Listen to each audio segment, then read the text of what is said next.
everybody, this is the next video in my series presented with John Ashley Sports Cars. Now there's a little element of John Ashley which apparently is quite well known amongst a certain community. They're known as the Rats, or the Renault Alpine tuning services. And that's what I'm driving today. I'm in an old Alpine, and it's quite a thing. This is an Alpine GTA Turbo.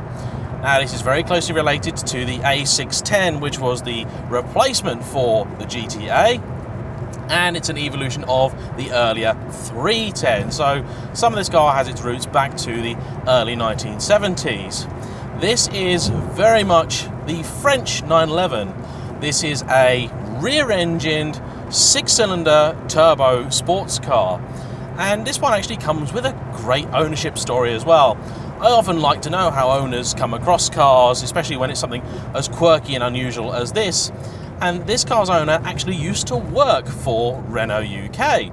And when he was a younger man, a treat, if you'd done well, would be the ability to take one of these home for the weekend. And evidently he must have rather liked it, because he now owns this fantastic Stratos Blue example, which he's had for about 5 years, and it's recently undergone a cosmetic restoration. The car was never a project car, it's always been a runner and a driver, but he decided to just, well, make it look good, and I can assure you that in the flesh it does look good. And I'm very grateful to him for popping along and letting me have a quick go in his little car, because this is something rather different.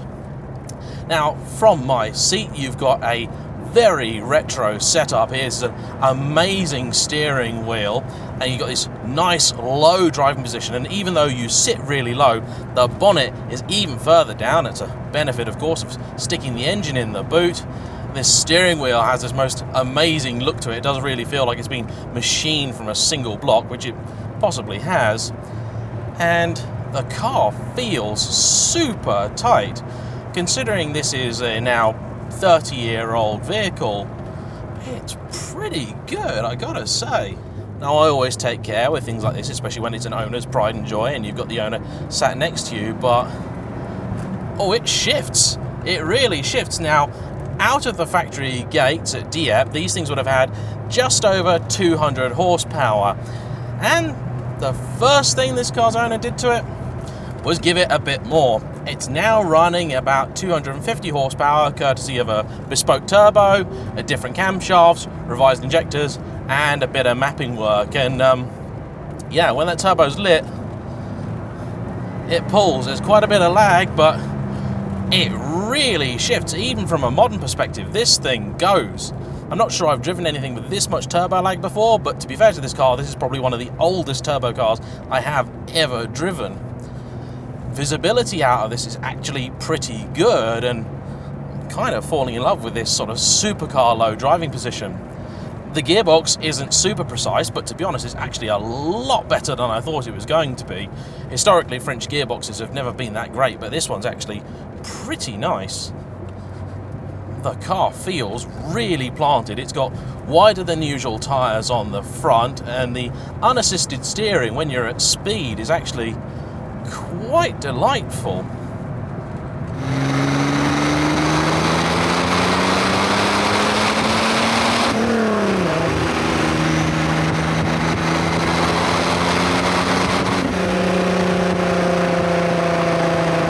It's a PRV engine in the back, which is a very common power plant in a lot of French cars of the time, and a few other manufacturers use that in their project cars, shall we say, as well.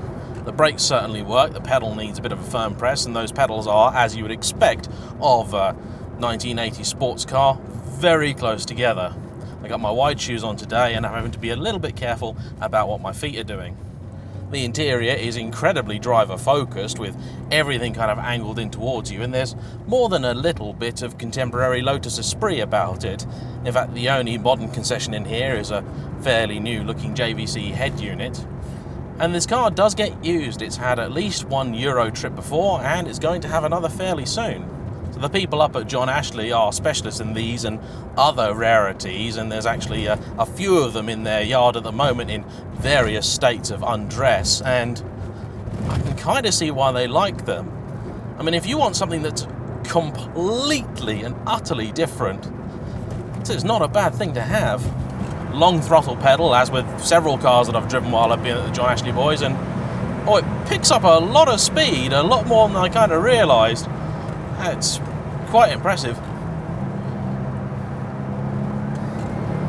Wow, it has a real old school turbo feel, but it still feels quite planted. You can feel it just moving about a little bit, and actually it really does handle like a classic 911. It's just quite remarkable. You can feel the fact that that front end is actually quite light with a big weight in the back, and so although it is a little floaty, it's not at all worrying, because you just know the fact that that front end, you just got to guide it through, and you don't want to be too ham-fisted. I'm fairly sure it's the sort of car that if you were being a bit of a tool with it, you could get yourself into serious trouble fairly quickly. Now, I found out that these cars were sold through Renault dealerships in the UK back when they were new. However, for a Renault dealership to be able to do that, they had to sign up for a spares package and also get at least one of their engineers trained up to the correct standards. And that wasn't a simple task. It meant that they were going to lose an engineer for up to a couple of weeks. And so a lot of them decided not to do that, because it was a lot of time, money and effort on their parts for cars that ultimately never sold in very large numbers. I mean, I can kind of understand why, because these were not cheap cars, and the interior does feel relatively mass market cheap with a lot of plastic everywhere, but this is a bespoke sports car experience. You might think that it's a very humble thing if you look at the ingredients list, but the chefs at Alpine were pretty good. I'm really impressed with how this thing flies down the road when it's supposed to weigh something like 1,200 kilos, and 1,200 kilos and 250 horsepower. I've driven cars with that kind of power to weight, but this thing doesn't half shift. I wouldn't be surprised if they were being a bit conservative with their power figures. Handbrakes down here, although it's not a fly-off job like you'd find in a mid-engine Ferrari or an Aston Martin or even a Lotus Esprit. You've even got seats in the back, and people have actually been in them, and to be fair, they actually look like they're a relatively useful size. I think you'd get someone like my mother, who's about 5'3" in the back, but you wouldn't get my mate Darren, who's about 6'3". Yeah. Thank you everyone for watching. Hope you've enjoyed this brief little look at a very, very different slice of French. I do love it when the French make sports cars. I do wish they do rather more, and I can actually see a bit of the Alpine DNA in this, bearing in mind I've driven the new car. I can see where they were coming from. So there you go everyone, thanks for watching. Please comment below, hit the like button and subscribe if you haven't already. We'll see you for the next one. Bye bye.